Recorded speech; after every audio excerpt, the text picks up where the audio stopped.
Given the charges, the proposed deal of 6 months is still too lenient. I hereby sentence the defendant to serve 3 years. Your Honor, this is not... No! You can't do that!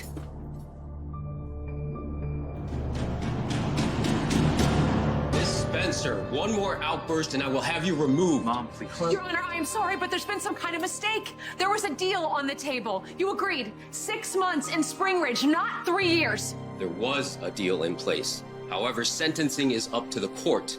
And not just duration, but also location. Given the gravity of these charges, the court has decided that the defendant, Andrew Kane, will serve those 3 years in Pentonville Penitentiary.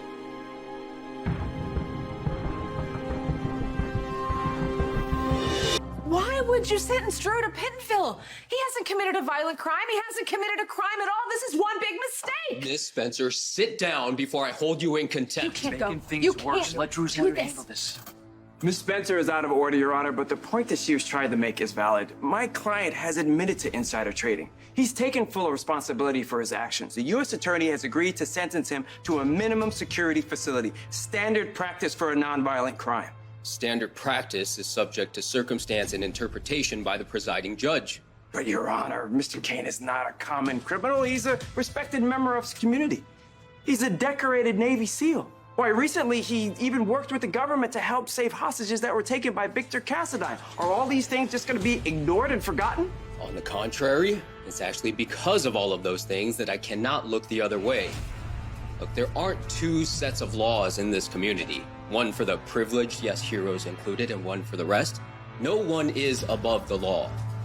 That's why I am ordering Mr. Kane to be taken from this courthouse and be remanded to Pentonville effective immediately.